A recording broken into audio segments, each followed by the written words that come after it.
Saudara-saudariku yang terkasih dalam Kristus, selamat bertemu kembali dalam kutipan Injil dan renungan harian pada hari ini. Salam sejahtera buat saudara-saudari semua dimanapun Anda berada.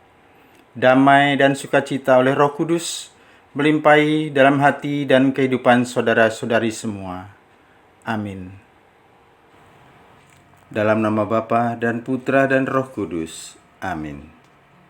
Tuhan, Engkau adalah kekuatanku, dan hanya kepadamu aku berlindung. Semoga hari ini aku dapat mengisinya dengan pekerjaan yang dapat menyenangkan hatimu, sehingga dapat dirasakan oleh siapa saja yang kujumpai. Engkau telah memberiku dengan cuma-cuma. Semoga aku dapat menjadi saluran rahmat-Mu tanpa memandang muka. Amin. Bacaan pertama dikutip dari kitab Kebijaksanaan, bab 6 ayat 2-11.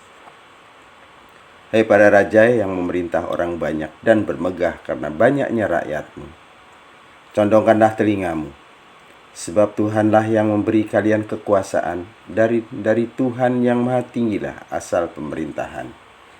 Ia akan memeriksa segala pekerjaanmu serta menyelami rencanamu. Sebab sebenarnya kalian hanyalah abdi kerajaannya. Maka kalau kalian tidak memerintah dengan tepat, tidak pula menepati hukum, atau tidak berlaku menurut kehendak Allah, Ia akan mendatangi kalian dengan dahsyat dan cepat. Pengadilan yang tak terelakkan akan menimpa para pembesar. Memang para bawahan dapat dimaafkan karena belas kasih, tetapi para penguasa akan disiksa dengan kejam. Tuhan yang Maha Kuasa tidak akan mundur terhadap siapapun, dan kebesaran orang tidak dihiraukannya. Baik yang kecil maupun yang besar dijadikan olehnya, dan semua dipeliharanya dengan cara yang sama. Tetapi terhadap para penguasa akan diadakan pemeriksaan yang keras. Jadi perkataanku ini tertuju kepada kalian, para pembesar. Hendaknya kalian belajar menjadi bijaksana dan jangan sampai jatuh. Sebab mereka yang secara suci memelihara yang suci akan disucikan pula, dan dalam hal itu terpelajar akan mendapat pembelaan. Jadi hendaklah menginginkan serta merindukan perkataanku, maka kalian akan terdidik. Demikianlah sabda Tuhan. Syukur kepada Allah. Mazmur tanggapan. Refrain: bangunlah ya Allah, hakimilah bumi. Berilah keadilan kepada orang lemah dan kepada anak yatim. Belalah hak orang sengsara dan orang yang kekurangan. Luputkanlah orang lemah dan miskin.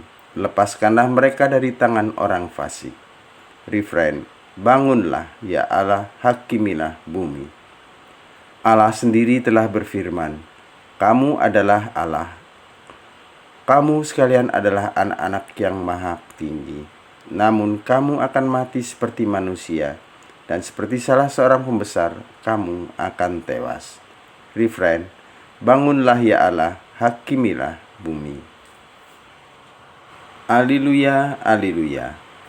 Hendaklah kalian mengucap syukur dalam segala hal, sebab itulah yang dikehendaki Allah bagi kalian di dalam Kristus Yesus. Haleluya, haleluya. Semoga Tuhan beserta kita sekarang dan selama-lamanya. Inilah Injil suci menurut Lukas bab 17 ayat 11 sampai 19. Dimuliakanlah Tuhan. Dalam perjalanannya ke Yerusalem, Yesus menyusur perkotaan Samaria dan Galilea. Ketika ia memasuki suatu desa, datanglah 10 orang kusta menemui dia. Mereka tinggal berdiri agak jauh dan berteriak, "Yesus, Guru, kasihanilah kami." Yesus lalu memandang mereka dan berkata, "Pergilah, perlihatkanlah dirimu kepada imam."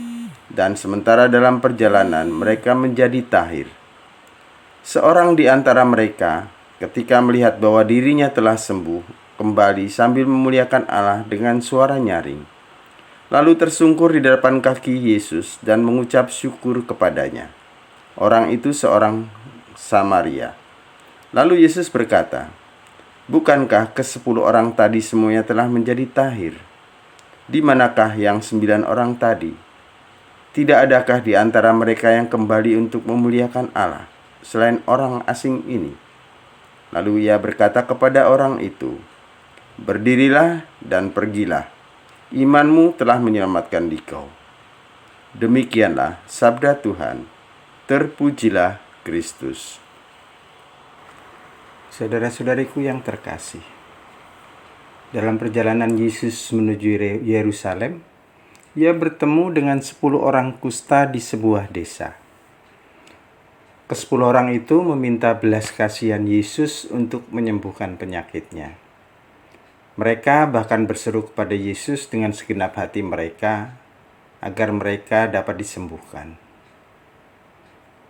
Pada zaman dahulu, penyakit kusta dianggap sebagai penyakit kutukan, sehingga orang yang memiliki penyakit ini biasanya dijauhkan, diasingkan, bahkan tidak dianggap oleh keluarga sendiri.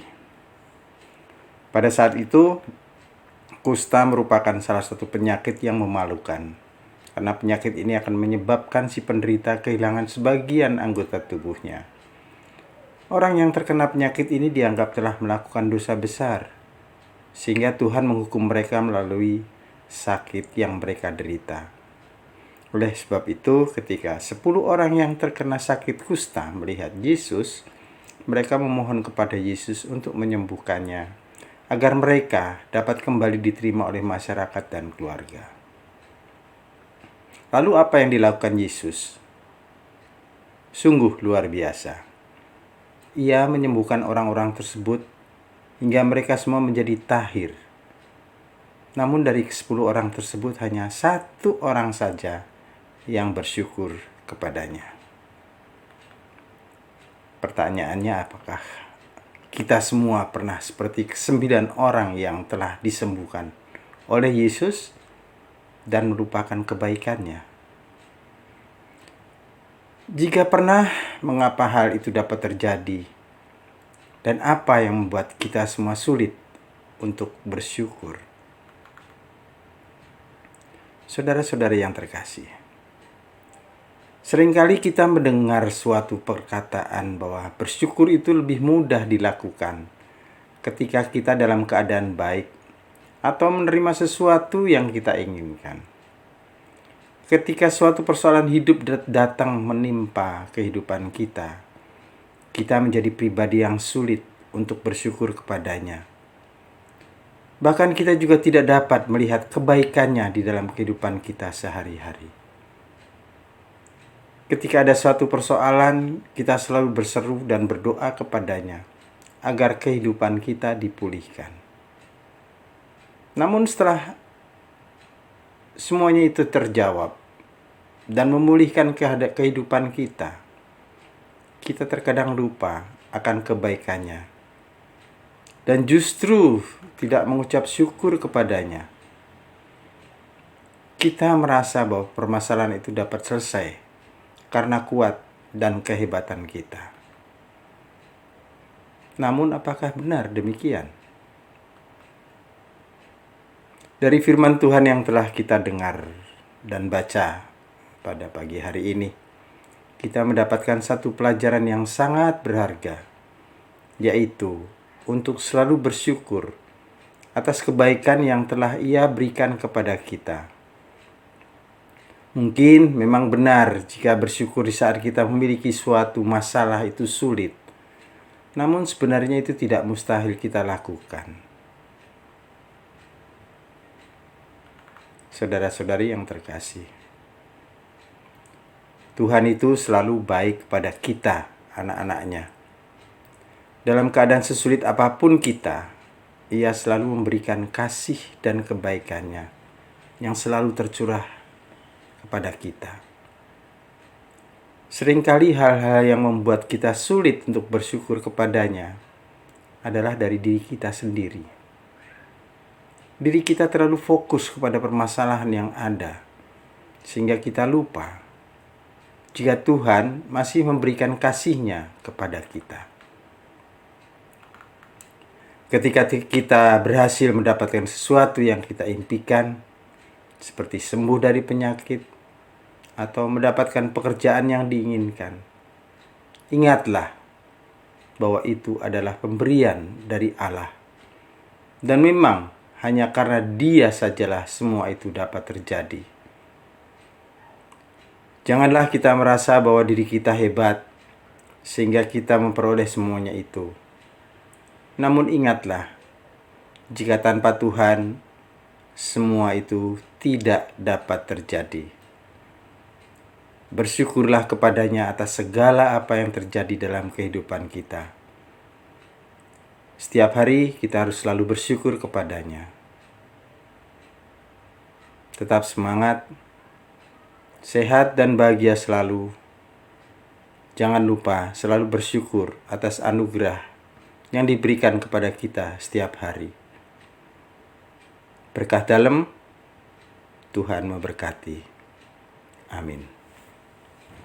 Kemuliaan kepada Bapa dan Putra dan Roh Kudus, seperti pada permulaan, sekarang, selalu, dan sepanjang segala abad. Amin. Bapa kami yang ada di surga, dimuliakanlah namamu, datanglah kerajaan-Mu. Jadilah kehendak-Mu di atas bumi seperti di dalam surga. Berilah kami rejeki pada hari ini, dan ampunilah kesalahan kami, seperti kami pun mengampuni yang bersalah kepada kami. Dan janganlah masukkan kami ke dalam percobaan, tetapi bebaskanlah kami dari yang jahat. Amin. Dalam nama Bapa dan Putra dan Roh Kudus. Amin.